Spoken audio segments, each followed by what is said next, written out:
네, 오랜만에 또 반가운 얼굴들이 좀 보이네요. 네, 아침부터 시간 내주셔서 감사드리고요. 시간이 진짜 좀 빨리 지나가는 것 같습니다. 2025년 마무리한 게 좀 엊그제 같은데 벌써 2026년이 1월 달이 또 한 3분의 2가 지나갔죠. 그래서 제일 중요한 시기인 것 같아요. 이렇게 이제 뭔가 연초의 시작, 또 월초, 그다음에 또 상반기는 특히나 세무나 어떻게 보면 법인 쪽에서는 굉장히 중요한 시기거든요. 그래서 각종 뭐 결산이나 조정도 많이 몰려 있고 그러다 보니까 이 시기에 어떤 내용을 강의를 해드리는 게 제일 좋을까 고민을 하다가 주식증여 관련된 그래서 뒤에서 말씀드린 내용을 아마 알고 계신 분들도 좀 있으실 거예요. 주식증여의 어떤 시기라든지 평가 방법 관련된 내용들 가지고 우리가 이걸 좀 전략적으로 접근할 수 있지 않을까라는 여러 가지 사례들을 좀 준비했으니까 내용을 좀 들으시면 편하게 들으시면 좋을 것 같습니다. 일단 오늘 준비한 내용의 벙차는 크게 한 4가지 정도 되는데요. 일단 첫 번째는 컨설팅 전략이 이제 왜 필요하냐에 대한 내용을 저희가 한번 다시 한번 좀 짚어볼 거고, 네, 두 번째는 1분기의 컨설팅 전략을 그래서 어떻게 접근을 할 거냐에 대한 내용, 그리고 세 번째하고 네 번째에 2가지 사례를 좀 준비를 했습니다. 그래서 세 번째, 그러니까 첫 번째 사례는 3년 미만, 최근에 설립됐던 법인들. 그다음에 저도 진행한 적이 좀 요새 많거든요. 그리고 두 번째는 3년이 넘어가는 계속 기업에 대해서 우리가 컨설팅 전략을 준비를 해서 사례를 말씀드릴 거니까 네, 이렇게 4가지의 목차로 준비를 했고요. 일단 컨설팅 필요성을 저희가 좀 살펴볼 필요가 있는데 일단 첫 번째는 법인 CEO 분들의 자산 구성에 대해서 살펴볼 필요가 있습니다. 이거는 제가 이제 책에도 내용을 넣었고 특히나 우리처럼 이제 현장에 계신 분들은 아마 많이 공감하실 내용일 텐데 일단 첫 번째는 법인 대표님, 그러니까 비상장 CEO 분들의 자산 중에서 비상장 주식이 차지하는 비율은 한 65% 정도 돼요. 많게는 한 70% 정도까지 판정을 하고 실제로 제가 센터에서 상담을 할 때 고객분들은 크게 2분류가 있습니다. 일단 첫 번째 이게 개인 자산가 분들, 뭐 의사라든지 전문직이라든지 이런 분들은 대부분 부가 이제 부동산에 집중이 되어 있어요. 한 60에서 70% 정도가. 그러니까 유동성이 굉장히 떨어지는 문제가 발생을 하고요. 뭔가 내가 목적 자금이 필요하거나 이제 사용을 해야 될 때 자금을 마련하기 조금 어려움. 궁극적으로는 상속이 발생했을 때도 상속세 재원 마련에 굉장히 어려움을 겪는 케이스가 좀 많이 있죠. 그다음에 이제 두 번째 부류는 법인을 운영하시는 분들, 그러니까 개인 자산가 분들이 아니면 이제 법인을 운영하시는 분들인데 법인을 운영하시는 분들은 자산 중에서 대부분이 이제 비상장 주식에 좀 집중이 되어 있고 반대로 나머지 재산, 부동산이라든지 보험이라든지 금융재산의 비중은 30에서 35% 정도로 굉장히 비중이 낮습니다. 이거를 대표님들께 우리는 잘 알죠. 우리는 이제 계속 현장에 가니까. 근데 법인 대표님들은 이거를 잘 모르세요. 이제 공감을 잘 못하고 계시다가 주식 평가를 해달라고 했을 때 금액을 알려드리면 굉장히 놀라시는 경우들도 좀 많고 특히나 이제 상속 같은 게 발생했을 때 그 상속인들을 제가 실무상 하다 보니까 설득하는 게 굉장히 어려워요. 그러니까 이게 왜 이렇게 가치가 평가가 되고 왜 이거에 대해서 세금을 내야 되는지 이 비상장 주식이라는 거에 대해서 좀 어려움을 많이 겪고 제가 최근에 이제 2가지 사례가 좀 기억이 나는데 일단 첫 번째는 그 인플루언서라고 하죠. SNS에서 이제 굉장히 유명한 2분이 회사를 하나 만들어서 화장품을 만든 거예요. 그러다가 이제 의견이 안 맞아서 이제 A라는 분은 내가 고객들을 다 홍보를 하고 뭐 유명 인플루언서 뭐 홍보도 다 내가 했는데 왜 돈을 너랑 같이 나눠야 되냐? 균등하게 나눠야 되냐? 이러면서 뭐 B도 이제 자기 할 말이 있겠죠. 그래서 A하고 B하고 이제 쪼개지게 됐어. 그래서 A는 회사를 나갔고 이제 B가 회사를 이제 운영을 하는 건데 그러니까 A 입장에서는 당연히 자기가 투자한 50%에 대한 회수 요청을 하겠죠. 그래서 주식 가치 평가를 해드리면 A랑 B랑 둘 다 깜짝 놀라는 거예요. 한 35억 정도 평가가 됐거든요. 그러니까 A는 2 이상을 받아야 된다. 그리고 B는 말도 안 된다. 어떠세요? 그랬어요. 그러니까 그렇게 해가지고 아직도 결론이 안 났어. 그러면서 이제 계속 싸우고 있는 케이스가 있고요. 이제 두 번째 회사 같은 경우에는 비상장 주식 평가를 했을 때 한 200억 조금 안 되게 나왔었어요. 근데 이 회사가 이제 매출은 굉장히 좋은데 유동성이 부족하다 보니까 이제 외부 투자를 실제로 이제 알아보게 됐고 투자 직전 단계까지 갔는데 이제 대표님이 이제 세무사 통해서 평가했을 때는 200억 정도 가치 평가가 나오니까 굉장히 높게 투자를 받을 수 있겠지라고 생각을 했는데 외부에서 판단하는 금액은 그 50%도 안 돼요. 그러니까 대표님이 아니 이게 세무사가 평가한 게 200억인데 왜 외부에서 평가한 거는 이거밖에 안 되지? 뭐 이런 얘기들도 굉장히 나오기도 합니다. 자, 두 번째 내용을 좀 살펴보면 일단 비상장법인의 규모별 제3자 거래 현황인데 이 얘기를 드리다가 이제 이 사례랑 좀 이어지는데 비상장법인들의 가장 큰 특징은 현금화가 안 되고 거래가 안 된다라는 특징이 있습니다. 내가 그러니까 부동산 같은 경우에는 조금 낮은 금액으로라도 매각할 수 있어요. 근데 비상장 주식은 뭔가 내가 긴급하게 유동자가 필요하거나 뭔가 이런 사유들이 발생했을 때 제3자한테 거래하기가 힘들다. 그래서 실제로 제가 통계를 내보면 매출액 200억 이하 회사들을 사실 저희가 제일 많이 만나죠. 그런 회사들이 제3자 간의 거래, 뭐 주식을 양도하거나 투자를 받거나 뭔가 이런 우리 가족을 벗어난 일들로 인해서 거래가 발생하는 비중이 8% 정도밖에는 안 돼요. 그럼 매출액이 200억 초과 500억 이하의 기업들은 조금 규모가 큰 기업들이죠. 외감 기업일 수도 있고. 자, 이런 회사들은 제3자의 주식 거래 비중이 42%까지도 올라갑니다. 그래서 웃긴 게 아까 말씀드렸던 200억 정도의 기업이 투자를 받았다고 했잖아요. 그러니까 실제로 투자를 받았어요. 한 35억 정도 투자를 받았는데 이 대표님이 이제 투자해 주시는 분도 법인 대표예요. 투자해 주신 분한테 이제 분골쇄신하겠다 자기가. 자기가 이제 목숨 걸고 그러니까 이제 투자를 받으신 대표님께서 자기가 목숨 걸고 일을 해서 투자해 주신 은혜에 보답하겠다라고 하니까 저도 깜짝 놀란 게 그 투자해 주신 분이 뭐라 그러냐면 살살 하세요. 적당히 하세요. 그러니까 저는 뭔가 그런 거예요. 그러니까 급여도 외부 투자를 받을 때 급여도 뭐 대표가 좀 낮게 받고 이러면은 이 회사 대표가 뭐 건실하구나, 뭔가 회사를 챙기는구나라는 생각을 하고 이렇게 뭔가 열심히 하는 모습을 보여준 게 더 좋을 거라고 생각을 했는데 요새는 약간 분위기가 자기 거 챙겨가는 대표가 조금 더 플러스 알파가 되는 분위기예요. 그래서 급여 같은 경우에도 조금 더 정상적으로 높게 가져가고 뭔가 약간 워라밸이 맞고 이런 거를 오히려 외부 투자할 때도 좀 좋게 봅니다. 그러니까 급여가 너무 낮거나 뭔가 내가 너무 회사에 올인하는 듯한 느낌을 주면 외부 투자할 때도 뭔가를 좀 불안해요. 그래서 그 거래처에 이제 투자하신 대표님도 적당히 그냥 건강 챙겨가면서 살살 하세요. 약간 이렇게 하는 거 보니까 생각했던 거랑은 조금 또 다르구나라는 생각을 했습니다. 자, 마지막으로는 계속 기업의 가치 상승 현황인데 우리가 이제 마이너스가 계속해서 나는 회사들은 많지는 않아요. 마이너스가 났다가 플러스가 났다가 플러스가 계속 났다가 적게 났다가 많이 났다가 뭐 이렇게 나오는데 이 회사들을 통계를 좀 보게 되면 일단 신규로 설립한 회사는 가치가 이제 상승하는 비중이 한 10% 정도 되는 것 같고요. 그다음에 5년 이상 회사를 했다라는 건 그래도 어느 정도는 약간 안정권에 들어간 회사는 기업 가치 상승이 한 35에서 40% 정도까지는 계속해서 이 비중이 가치가 올라갑니다. 그리고 이제 10년 이상 업력을 했다라는 거는 굉장히 오랜 회사를 운영을 한 거고요. 제가 이제 절세모음제 쓰면서도 통계를 이제 국세청 통계라 아니면 뭐 중소기업 통계 같은 거 조사를 해봤을 때 업력이 10년 이상만 돼도 장수기업이라고 표현을 해요. 우리는 막 50년, 60년 생각을 하잖아요. 그러니까 10년 이상 된 회사가 10개라고 치면은 그중에서 가치가 계속해서 올라가는 회사는 한 7개 정도, 70% 정도의 비중이 계속해서 가치가 상승한다. 자, 다음으로는 지분 설계가 왜 필요한지, 그러니까 주식 관련된 얘기를 하다 보니까 그러니까 주식 관리가 도대체 그럼 왜 필요하냐라는 내용을 좀 한 4가지 정도의 측면으로 살펴볼 필요가 있는데 일단 첫 번째는 CEO의 성장과 부의 이전 때문에라도 필요합니다. 자, 주식 가치를 관리해서 자녀 및 손자녀 등 다음 세대에게 지분을 넘김으로써 자연스러운 부의 이전과 상속 증여세, 절세 등의 기능이 가능하고요. 거래처 대표님들하고 상담할 때 이 비상장 주식이라는 거를 뭐 눈에 보이지도 않고 크게 의미도 없는데 뭐 부동산처럼 내가 팔 수 있는 것도 아니고 아버지 회사잖아요. 그러니까 이거를 팔지도 못하고 뭐 이러는 거를 내가 굳이 왜 지금 갖고 와야 되냐라고 얘기를 하시는데 그러면 안 받을 거냐라고 물어봐요. 그래서 주식을 안 받을 거냐, 회사를 팔 거냐, 아니면 기부할 거냐라고 물어봤을 때 그건 또 아니에요. 그럼 언젠가는 주식을 갖고 와야 되고 뒤에서 말씀드린 것처럼 갖고 와서 그 다음 스텝을 준비하려면 부의 조기 이전이 필요합니다. 자, 두 번째로는 과도한 세부담 방지 기능이 있습니다.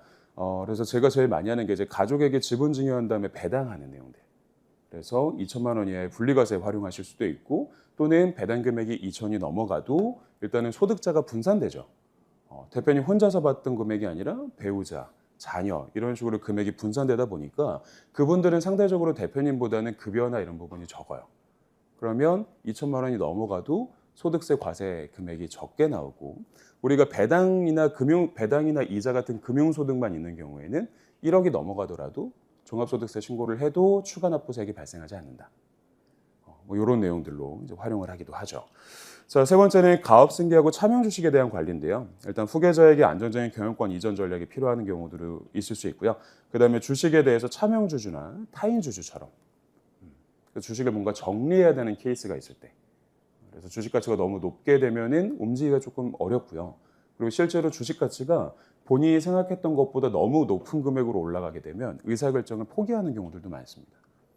뭐 지금까지도 그냥 잘 지내왔는데 뭐 이러면서 차명 주식을 계속 방치한다든지, 그럼 실제로 제가 고객분 중에서도 차명 주식을 정리해야지 하다가 돌아가신 경우도 있어요.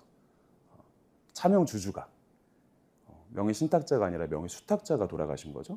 그럼 명의 수탁자 자녀들 입장에서는 이게 당신 주식인데 왜 우리가 상속을 내야 되냐, 세금을 내줘라, 뭐 이렇게 나오는 경우들도 있고, 우리 아버지 거니까 사줘라, 뭐 이렇게 하는 경우들도 있고, 굉장히 다른 사례들이 발생을 해요. 그러다 보니까 주식 가치를 관리하면서 우리가 뭔가 주식에 대한 이전 계획이 있는 회사들은 조기에 전략을 세울 수도 있다. 자, 네 번째로는 아까 배당하고 조금 비슷한 내용인데 자녀의 소득 원천에 대한 확보의 장점도 좀 있습니다. 그래서 지분 이전한 다음에 배당을 통해서 소득 출처 확보하고요. 그다음에 그 배당금으로 종신보험 가입해서 상속세 지원 마련하는, 약간 이런 이제 선순환의 구조가 계속 돌아가는 시스템이라고 보시면 돼요. 자, 그럼 우리가 좀 기억을 해야 되는 거는 법인세 신고가 이제 어떤 흐름으로 진행이 되느냐. 그래서 살펴볼 필요가 있는데 12월에 이제 법인 결산, 우리가 12월 결산 법인을 기준으로 할 거예요. 뭐 3월 말도 있고 뭐 6월 말도 있는데 대부분의 회사들, 우리가 현장에서 만나는 한 80에서 85% 회사들은 12월 말 법인이거든요. 1월 1일부터 12월 말까지. 그러면 이 회사들은 12월 말에 법인 결산 장부를 마감합니다. 장부가 닫혀요. 그래서 연말 전에 저희가 계속 미팅을 하려고 하는 거는 뭐 증자라든지 감자 같은 실제 장부에 반영해야 되는 이슈들이 있을 땐 12월 전에 해야겠죠. 12월 달에 장부가 마감이 됐어. 그럼 이제 재무제표는 그럼 언제 나오느냐를 판단을 했을 때 2월 달에 보통 큰 회사들은 이제 감사를 받죠. 규모가 조금 있는 회사들, 뭐 자산이 120억이 넘는다라든지 뭐 이런 회사들은 2월 달에 이제 외부 감사 받고 감사 받으면서 재무제표가 일부 수정이 되고요. 자, 그리고 3월 달에 세무 조정을 합니다. 우리가 익히 보는 세무조정계산서 이런 것들이 이제 3월 달에 나오면서 중요한 거는 3월에 재무제표가 확정이 돼요. 그러니까 12월에 장부는 마감이 됐는데 실제 장부는 2월이나 빠르면 한 3월 초, 2월에서 한 3월 초, 3월 중 정도의 재무제표가 마감이 됩니다. 그럼 이때 이제 마감되고 나서 법인세 신고 납부를 하겠죠. 그리고 나서는 재무제표를 수정이 안 돼요. 그러니까 12월 말에 끝났다고 생각을 하시는데 실질적으로 이제 결산은 3월까지 가요. 그래서 3월까지 이제 채권 확정 짓고 뭐 채무 확정 짓고, 근데 이제 매출이나 이런 것들은 생에서 끊어야 되니까 대부분 그 전에 끝났겠죠. 12월은 1월 10일까지도 끊어야 되니까. 그래서 3월까지 이제 법인세 신고 납부하고 이후에 저희가 조회가 됩니다. 이렇게 법인세 신고가 끝나고 나서 법인세 신고하면서 뭐 기업 신용평가하고 뭐 크레탑하고 은행에 서류 내고 이러면서 재무제표가 확정이 되고요. 그 재무제표가 확정이 되면 이제 수정이 안 되는. 그래서 저희가 작년에도 한 4월, 5월 달쯤에 이제 FSR님이 소개해 주셔가지고 이제 거래처 그 법인 재무제표를 받았는데 분명히 증자를 했다고 그랬거든요, 저한테. 5천만 원 자본금이 아니라 2억으로 우리가 증자를 했다라고 했는데 여전히 자본금은 5천으로 되어 있어요. 그럼 1억 5천에 대한 증자가 누락된. 그럼 누락된 걸 고칠 수 있느냐? 재무제표는 못 고치죠. 그럼 5천 자본금으로 다시 가셔야 돼요, 1년을 또. 이런 문제가 있는 회사들도 좀 있었습니다.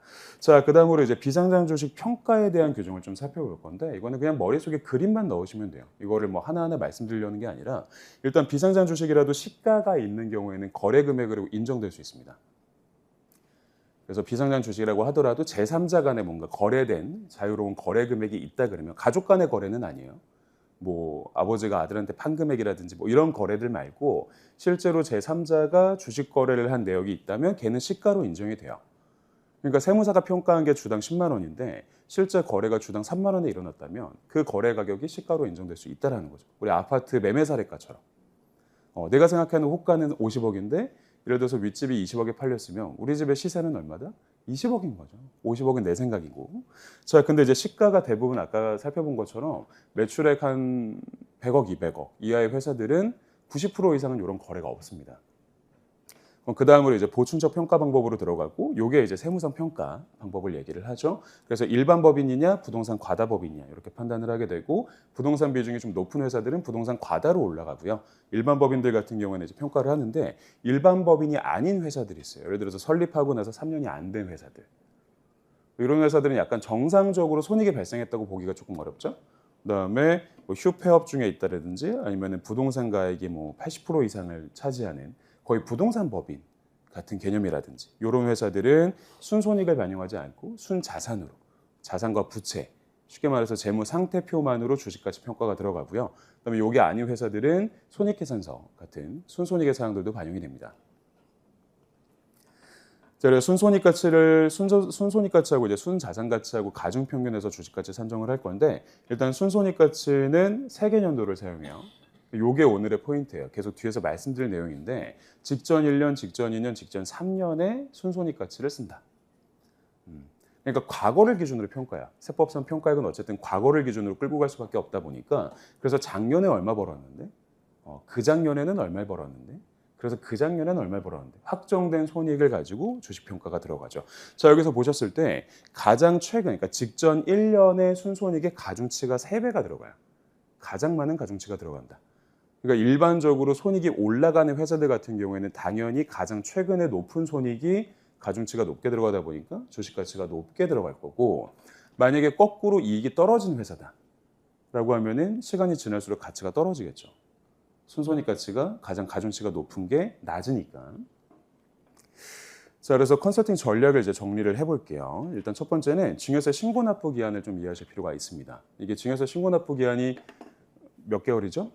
네, 3개월이죠. 네, 제가 질문을 안 하겠습니다.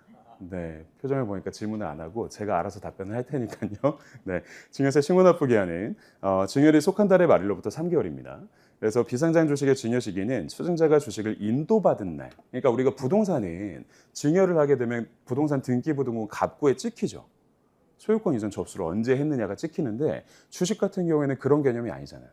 어디 뭐 부동산 등기가 있는 것도 아니고 하다 보니까 그럼 비상장 주식을 증여한 날은 언제냐? 첫 번째는 수증자가 주식을 인도받은 날이에요. 주식을 받은 날. 근데 우리가 주권 대부분 없잖아요. 그럼 언제로 따지냐? 통상적으로 주주명부가 바뀐 날을 기준으로 합니다. 그날 바꿀 테니까. 자, 그러면 증여일자가 만약에 2025년 10월이면 10월 말부터 3개월이니까 당연히 1월 말까지 신고를 하셔야 될 거고 11월이면 2월 말까지, 12월이면 3월 말까지. 자, 그럼 두 가지 기억하셔야 돼요. 첫 번째, 비상장 주식을 언제 증여했느냐는 외부에서 정확하게 판단하기가 어려워요. 그리고 두 번째, 우리가 3월 말까지 신고가 가능하다 보니까 역으로 따지면 작년 10월부터 증여 설계가 가능하다. 그래서 만약에 작년 11월에 증여한 거로 하게 되면 우리는 신고를 언제까지 해야 되냐면 2월 말까지 진행을 하시면 되고요. 자, 증여일자에 따른 순손익 가치의 반영 기준을 살펴볼 건데 우리가 방금 본 것처럼 순손익은 세계년도를 사용하되 가장 최근 거를 가장 높은 가중치를 반영을 합니다. 자, 비상장 주식 평가할 때는 순손익 가치는 최근 3개년도 순손익을 기준으로 평가를 합니다. 평가 기준일이 12월 말일인 경우에는 특이하게도 당해년도 걸 써요. 그러니까 증여일자가 2025년 12월 31일이면 2025년 거를 쓰고요. 증여일자가 2025년 12월 30일 하루 차이죠. 이면 순손익은 2024년 거까지만 씁니다. 왜냐하면 2025년이 확정이 안 됐으니까. 얘를 정리해보면 이렇게 나와요. 자, 증여일자가 2025년 12월 30이면은 2025년 거 아직 확정 안 됐죠. 장부 마감이 안 됐잖아요. 그러니까 22, 23, 24를 쓰게 되고 증여일자가 31일이면 23, 24, 25를 쓰게 되고요. 만약에 증여일자가 2026년 이후다라고 하게 되면 여전히 23, 24, 25를 쓰시면 됩니다. 하루 차이로 이제 기억을 해주셔야 될 것 같고 자, 그럼 여기까지 하고 나서 주식평가 관련된 거를 좀 점검을 한번 해볼 필요가 있을 것 같아요. 자, 퀴즈를 낼 건데 퀴즈도 제가 내고 제가 맞출 겁니다. 네. 일단 첫 번째, 비상장 주식은 시가가 존재하는 경우에 보충적 평가 방법을 적용하지 않아도 되죠. 시가가 없으니까 문제인 거지. 자, 동그라미고. 자, 두 번째는 5년 미만의 신설 법인은 순자산 가치 100%로 평가하는 게 아니라 3년 미만은 100%로 평가를 합니다. 자, 세 번째로 부동산 자산 비율이 80% 이상인 법인을 부동산 과다 보유 법인이라고 표현을 하는 게 아니라 부동산 비율이 50%만 넘어도 부동산 과다예요. 그러니까 내가 가지고 있는 재산 중에서 반 이상이 부동산인 거야. 네 번째, 부동산 자산 비율이 50% 이상인 법인은 순자산의 가중평균을 더 높게 쓴다는 맞죠. 자, 다섯 번째, 주식 증여할 때 법인이 소유하는 부동산의 재평가는 선택사항이다. 아니라 강제사항이에요. 부동산은 왜냐하면 재무상태표상에 있는 부동산의 가격은 취득가격이에요. 옛날에 산 금액. 그게 10억인데 현재 가치가 100억이 될 수도 있어요. 재평가가 필요합니다. 자, 여섯 번째는 12월 1일 이후 증여분부터는 순손익가치 판정 시 당해년도 순손익을 반영하는 게 아니라 12월 31일인 경우에 반영을 하겠죠. 자, 마지막으로 비상장 주식에 12월 1일 이후 증여분부터 그리고 마지막으로 비상장 주식의 최소 가치는 손자산가액의 70% 이상으로 하는 게 아니라 80% 이상으로 합니다. 자, 그러다 보니까 이제 제가 이거를 만약에 문제로 내도 하나로 찍으면 거의 대부분 맞겠죠. 그래서 요거는 이제 앞으로 뭐 이런 시험 같은 거 보실 때 같은 거로 계속 찍으시는 게 맞아요. 다 X죠? 네. 동그라미 2개밖에 없습니다. 네, 그리고 이제 실제 사례로 들어가 보죠. 첫 번째 사례를 살펴볼 건데 일단은 설립 후 3년 미만 법인이에요. 최근에 설립됐던 법인들. 최근에 이런 컨설팅이 조금 많았거든요. 자, 설립 후 3년 이후 시점부터 순손익 가치가 반영돼요. 그러니까 설립 후 3년 안까지는 나라에서 봤을 때 뭔가 정상적으로 매출이나 이익이 안착되지 않았다라고 판단을 하는 거예요. 그러다 보니까 순자산으로만 평가를 하는데 이래서 3년 전에 지분 이전에 대한 판단이 필요합니다. 자, 그러면 설립 후 3년, 그러니까 3년 사업 개시 후 3년이라고 표현을 하는데 3년을 언제부터 카운팅을 할 거냐? 라는 거를 봤을 때 구체적인 예규는 뭐라고 표현을 하냐면 이건 법인 설립 등기일이 아니라는 거예요. 그러니까 우리가 대부분 판단을 법인 설립 등기일 기준으로 판단을 하는데 실제로는 설립 등기일이 아니라 실질적으로 재화나 용역을 공급한 사업 개시일을 기준으로 판단을 해야 된다. 그러니까 예를 들어서 회사는 1월 1일 날 미리 만들어 둘 수도 있죠. 근데 내가 그러니까 실제로 액션을 하는 거는 9월 1일부터 뭔가 사업을 한 거야.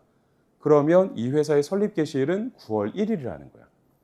그래서 사업 개시가 늦어지면 3년 평가가 유효할 수도 있고 또 고객분들이 이제 사업자 법인 설립하시고 나서 법인 설립 등기하고 사업자를 내잖아요. 그럼 사업자를 낼 때는 사업 개시일을 적게 돼 있거든요. 설립 등기를 적는 게 아니라 사업자 등록증에는 사업 개시일을 적게 돼 있습니다. 대부분 습관적으로 그 사업 개시일을 설립 등기일로 적으세요. 그러면 손해 보는 거죠. 왜냐면 내가 아직 사업 개시를 안 했는데 땡겨서 그냥 적어버리는 거니까 이 3년의 기간이 조금 빨리 지나갈 수 있다. 자, 그래서 법인 설립이나 사업 개시에 따른 접근 전략이 좀 필요한데요. 일단은 만약에 설립 시기가 22년 1분기부터 3분기 정도 된다. 그럼 이미 3년이 지났습니다. 이 회사는. 그래서 이미 3년이 경과된 회사고요. 자, 22년 4분기라고 하면은 23, 24, 25니까 아직 살아있죠. 우리가 왜냐면 작년 말로 소급해서 뭔가 전략을 세우는 건데 아직은 실질적으로는 경과가 됐죠. 왜냐면 지금 26년이니까. 근데 우리가 전략적으로 접근했을 때는 3년이 경과가 안 됐다 보니까 소급 증여 전략에 대한 수립이 가능합니다. 자, 그리고 23년에 설립됐던 회사는 아직은 경과되지 않았어요. 왜냐면 24, 25, 26이니까. 근데 중요한 건 올해 경과가 되겠죠. 올해 3년이 넘겠지. 그러면은 올해 무조건 증여에 대한 계획이 있으면 전략을 수립을 하셔야 된다는 거예요. 3년이 경과되기 전에. 그래서 제일 많이 비교하는 게 현재 주식가치, 3년이 경과됐을 때 주식가치. 그리고 네가 원하는 증여 비율이 20%면은 20% 지금 증여했을 때, 3년 이후에 증여했을 때를 비교해줘요. 자, 사례로 한번 살펴보죠. 자본금 3억 원에 귀금속 도소매 법인을 설립을 했습니다. 여기 청담에 있는 회사입니다. 자, 23년에 설립을 했고요. 안정적인 거래처 등 확보에 따라서 설립 초기부터 꾸준히 매출과 3억 원가량의 단기 순이익이 나오고 있습니다. 최근 자녀가 합류해서 이를 도우고 있고 가업승계 등 거창한 계획은 아직은 엄두도 못 내고 있어요. 가업승계 얘기를 해보니까 뭐 그런 얘기를 자기한테 하냐. 관심 없다. 뭐 그걸 왜 지금 자기가 판단을 해야 돼. 애도 어린데. 뭐 이런 얘기를 하고 계세요. 세무사를 통해서 주식평가액을 받았는데 액면가 대비해서 높지가 않아요. 그래서 뭐 굳이 뭐 이거를. 그리고 이제 비상장 주식 증여를 해봤자 이걸 뭐 어디다 쓰지? 약간 이러면서 계속 주식 증여를 말씀을 드리고 있는데 대표님이 크게 동의를 안 해요. 그리고 대표님 100% 주식을 가지고 있습니다. 자, 이 회사가 제가 한번 비교를 해봤는데 일단은 제가 보여드릴 막대는 자본 총계예요. 그러니까 회사가 3억으로 자본금 회사 설립을 했죠. 매년 3억씩 쌓이죠. 그럼 미처분 이어금이 3억씩 쌓이는 거잖아요. 그럼 1년 차에는 3억 플러스 3억이 쌓일 거고 2년 차는 3억 플러스 3억 플러스 3억이 쌓일 거고 자 보시면 1년 차 때도 6억, 2년 차 때도 뭐 한 이제 1년 차 때 6억, 2년 차 때 9억 이런 식으로 자본이 쌓이겠죠. 자 위에 붉은색 점은 주식 가치예요. 그럼 3년 차까지는 회사가 가지고 있는 자본 총계와 주식 가치가 똑같아요. 왜냐하면 순자산으로만 평가를 하니까. 자 근데 4년 차부터는 주식 가치가 벌어지기 시작을 합니다. 왜냐하면 순손익이 들어가죠. 그러니까 우리 회사의 순자산은 똑같은데 순손익이 들어가면서 기업 가치가 떼어버리는 거야. 요렇게 떼요. 요런 식으로. 그래서 언제 가장 많이 뛰냐면 4년 차 때. 요때 주식 가치가 가장 많이 뛰었다가 그 뒤에는 이제 안정적인 우상향 곡선을 그립니다.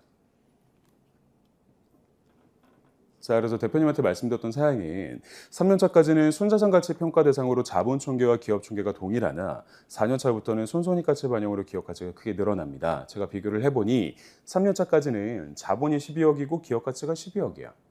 똑같아요. 그러니까 대표님의 예측 가능성을 벗어나지 않아.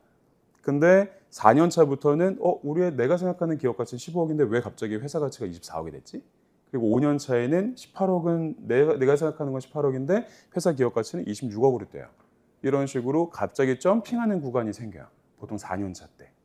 그래서 대표님한테 권유드린 사항은 대표님이 원하는 당초의 법인 증여 시점은 법인 설립하고 나서 한 6, 7년 경과 시점이에요. 안정적으로 이제 뭔가 회사도 좀 안착화되고 요때쯤 되면 애 나이가 이제 한 30 정도 되니 뭔가 조금 증여해도 이제 약간 티가 나겠다. 이렇게 얘기를 하셨던. 그래서 제가 대표님한테 말씀드렸죠. 대표님 만약에 15,000주를 18,000주 20%니까 18,000주를 증여 30%니까 18,000주를 증여를 할 건데 현재 증여하시게 되면 주당 가치가 15,000원이에요. 그러면 예상 증여세가 3,300만 원 정도 나오는데 만약에 대표님이 원하시는 것처럼 6년 차, 7년 차 이때 증여를 하시게 되면 똑같은 주식을 증여하는데 주당 가치가 44,000원으로 올라갑니다.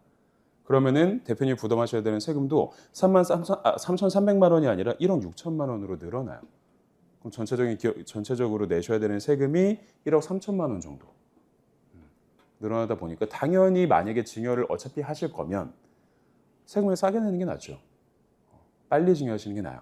그래서 이 회사 같은 경우에도 아까 보여드렸던 것처럼 4년 차부터 기업 가치가 갑자기 증가하다 보니까 미리 우리가 증가하기 전에 얘기를 드려야 된다. 근데 아까 말씀드린 것처럼 처음에 우리가 계속 얘기하는 내용이 주식 증여에 대한 시기를 조절할 수 있다. 자, 요 내용으로 다시 한번 돌아가 볼게요. 아까 말씀드렸던 요 내용이야.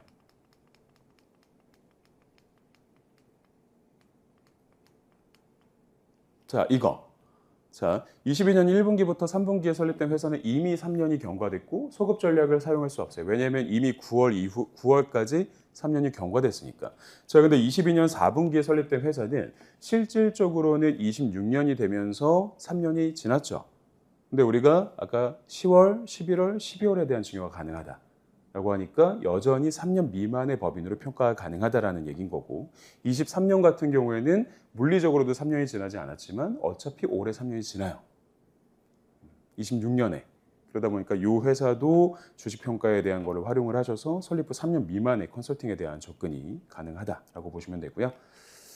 자, 이렇게 해서 내용을 첫 번째 사례를 좀 살펴봤고 자, 두 번째 회사는 계속기업입니다. 3년 미만이 아니라 계속해서 사업을 하고 계셨던 뭐 10년, 15년, 뭐 6년, 8년 이런 식으로 사업을 하셨던 법인이에요. 자, 비상자 주식 평가 시 순손익 가치는 최근 3개년도 순손익을 가중평균해서 사용을 하게 돼 있죠. 그래서 가장 최근 게 3배, 그 전께 2배, 그 전께 2배. 그래서 최근 3개년도를 사용을 하고 증여일자 다시 한번 정리하면 증여일자가 12월 30까지는 22, 23, 24를 사용한다. 증여일자가 2025년 12월 31일인 경우에는 23, 24, 25를 쓰게 돼 있어요.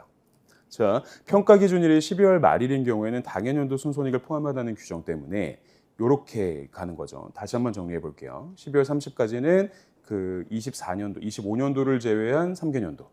그리고 12월 31일인 경우에는 25년을 포함한 3개년도. 여러 가지 케이스가 나올 수 있겠죠. 25년 순손익을 어느 정도 규모가 있는 회사들이면 대부분 결산이 나왔어요.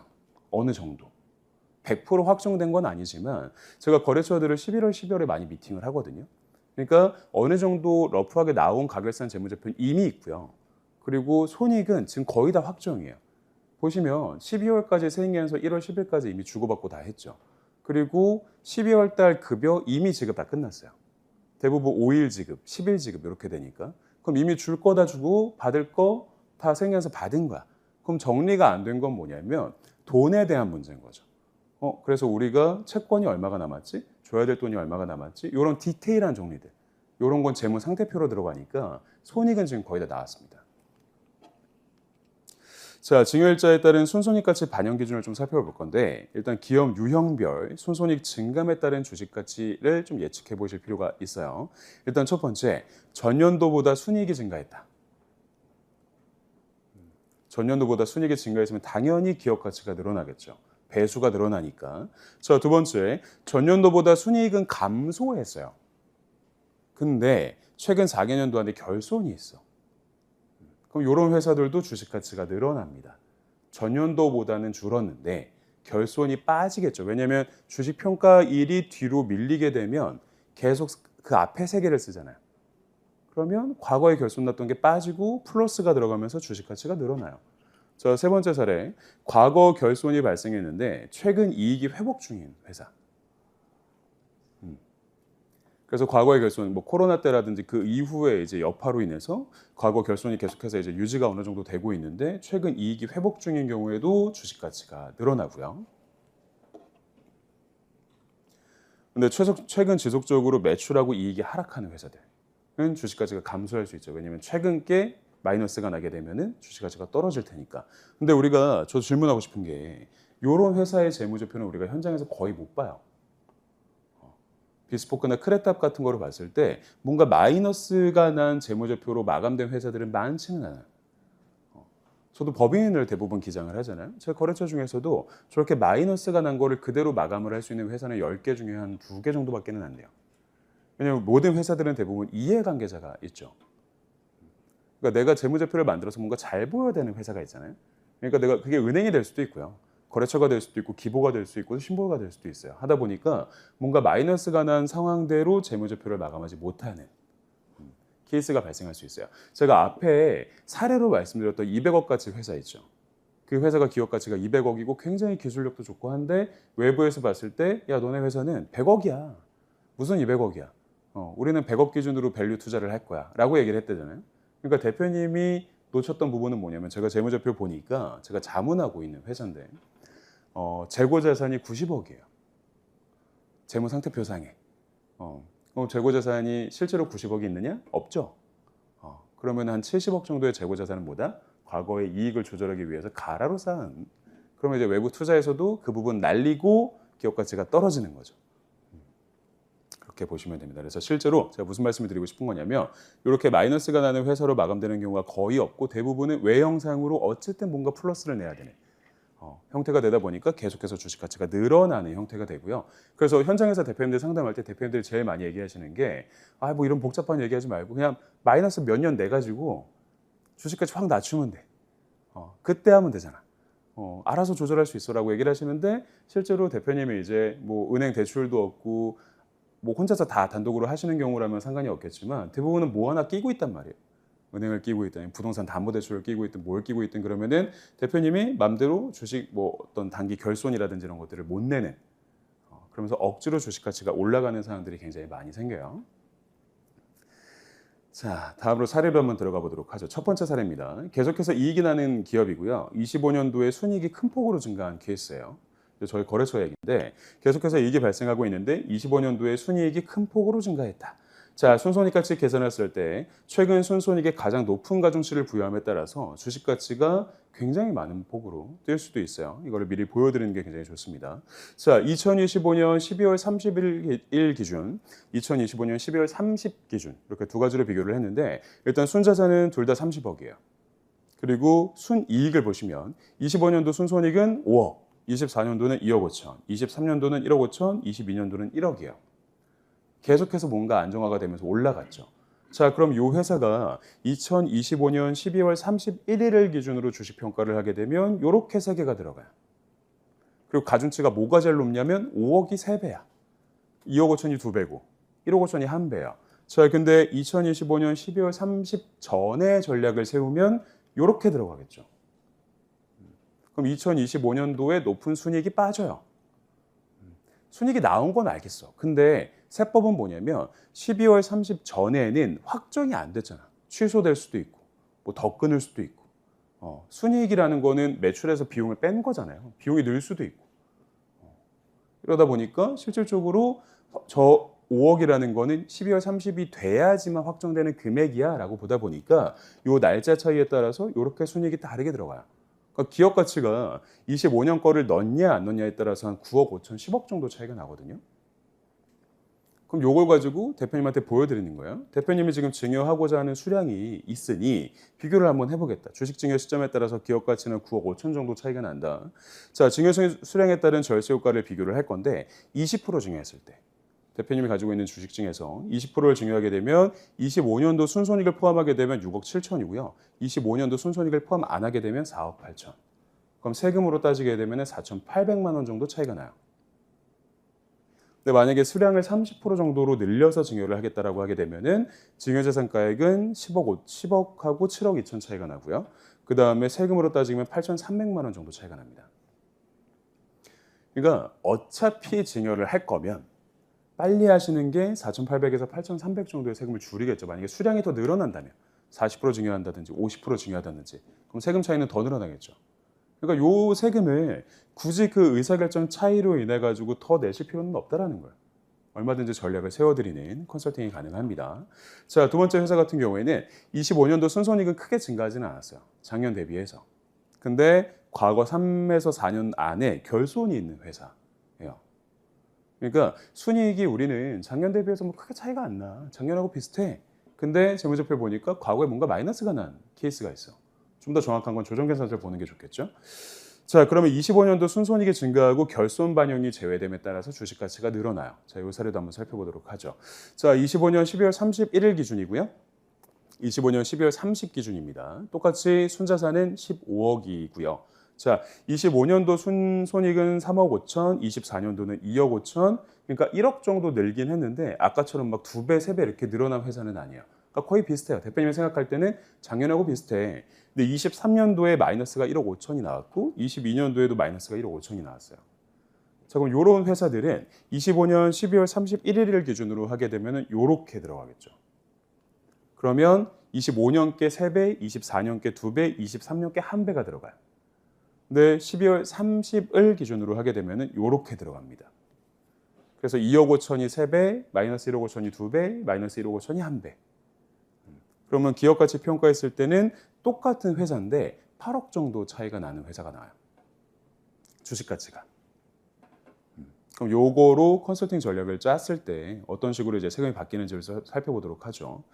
자, 주식 증여 시점에 따라서 기업 가치는 8억 원 정도 차이가 납니다. 증여 수량에 따른 절세 효과를 비교할 필요가 있는데 일단 20% 증여하는 거 똑같이 가정했을 때 증여재산가액이 4억이고 순손익을 포함하지 않게 되면 증여재산가액은 2억 4천이에요.